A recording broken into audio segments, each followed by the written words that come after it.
चरण कमलेशु। आज हमारे विवाह को 15 वर्ष हो गए, लेकिन अभी तक मैंने कभी तुमको चिट्ठी ना लिखी। सदा तुम्हारे पास ही बनी रही, न जाने कितनी बातें कहती सुनती रही, पर चिट्ठी लिखने लायक दूरी कभी मिली ही नहीं। आज मैं श्री क्षेत्र जगन्नाथपुरी में तीर्थ करने आई हूं और तुम वहां अपने ऑफिस के काम में लगे हुए होगे। कलकत्ता के साथ तुम्हारा वही संबंध है जो घोंगे का शंख के साथ होता है। वो तुम्हारे तन मन से चिपक गया है, इसलिए तुमने ऑफिस में छुट्टी की दरख्वास्त नहीं दी। विधाता की भी यही इच्छा थी, पर तुमने मेरी छुट्टी की दरख्वास्त मंजूर कर ली।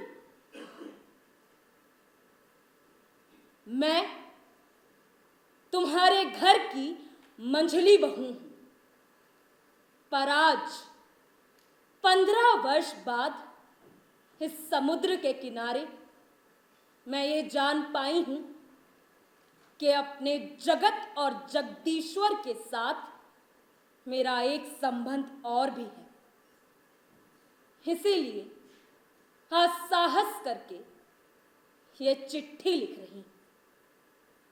इसे तुम अपने घर की मंझली बहू की चिट्ठी समझने की भूल मत करना।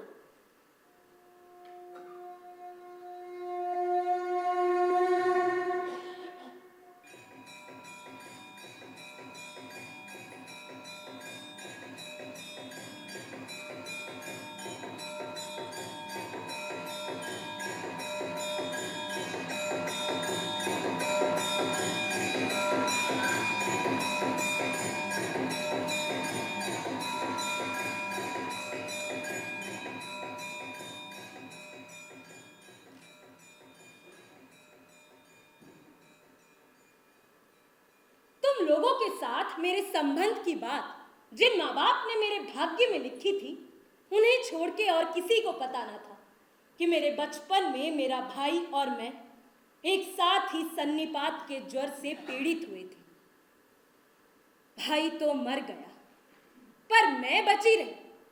मोहल्ले की औरतें कहने लगी, हाँ दीदी, वो मृणाल लड़की है ना, इसलिए बच गया, और लड़का होती तो क्या बचता।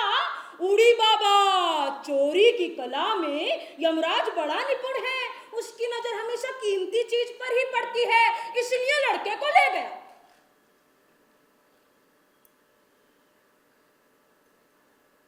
मेरे भाग्य में मौत नहीं थी।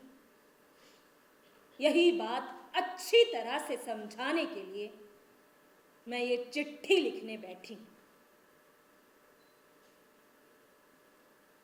एक दिन दूर के रिश्ते में तुम्हारे मामा व तुम्हारे मित्र नीरद को साथ लेकर कन्या देखने आए थे। तब मेरी आयु केवल 12 वर्ष की थी।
बंगाल का जैसोर जिला भैरव नदी के पास एक छोटे से दुर्गम गांव में मेरा घर था, जहां दिन में भी सियार बोलते रहते।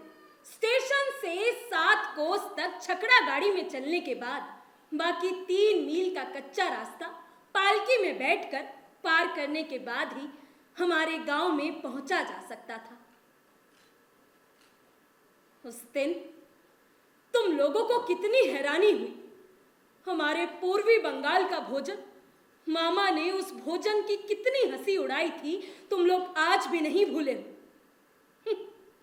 वो तो तुम्हारी माँ की एक जिद ही थी कि बड़ी बहू रूपवती नहीं है, इस कमी को मंझली बहू के द्वारा पूरी करें। नहीं तो भला इतना कष्ट करके तुम लोग हमारे गांव क्यों आते, जहां पीलिया, यकृत, उदरशूल बीमारी की भरमार है। वहां की दुल्हन के लिए आकर खोज नहीं करनी पड़ती। मेरे पिता की छाती धक धक करने लगी। माँ दुग्गा दुग्गा दुग्गा का नाम जपने लगी। शहर के देवता को गांव का पुजारी क्या देकर संतुष्ट करे। बेटी के रूप का भरोसा था, पर स्वयं बेटी में उस रूप का कोई मूल्य नहीं होता। देखने आया हुआ व्यक्ति उसका जो मूल्य दे वही उसका मूल्य होता है। इसलिए तो 1000 रूप गुण होने पर भी लड़कियों का संकोच किसी भी तरह से दूर नहीं होता।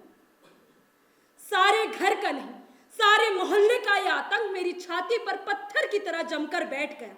आकाश का सारा उजाला, संसार की समस्त शक्ति उस दिन मानो इस 12 वर्षीय ग्रामीण लड़की को 2 परीक्षकों की 2 जोड़ी आंखों के सामने कसकर पकड़े रखने के लिए चपरास गिरी थी। मुझे कहीं छिपने लायक जगह ना मिली।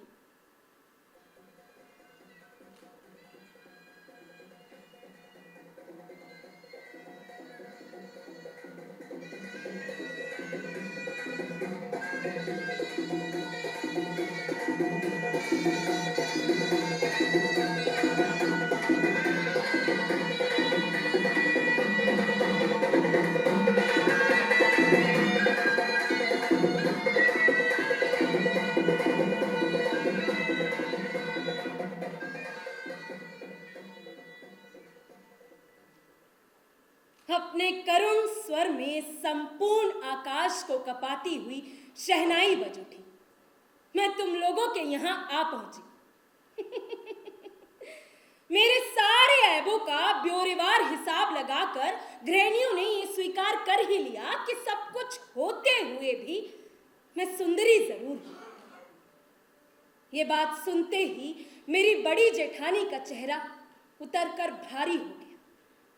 लेकिन सोचती हूं कि मुझे रूप की जरूरत है क्या थी। रूप नामक वस्तु को अगर किसी त्रिपुंडी पंडित ने गंगा मिट्टी से गढ़ा हो तो उसका आदर हो, लेकिन उसे तो विधाता ने केवल अपने आनंद मात्र से ही निर्मित किया है। इसलिए तुम्हारे धर्म के संसार में उसका कोई मूल्य नहीं।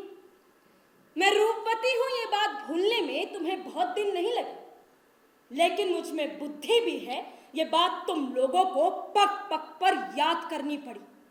और मेरी ये बुद्धि इतनी प्रकृत है कि तुम लोगों की घर गृहस्थी में इतना समय काट देने पर भी ये आज भी टिकी हुई है। मेरी मां को मेरी इस बुद्धि की बड़ी चिंता रहती थी।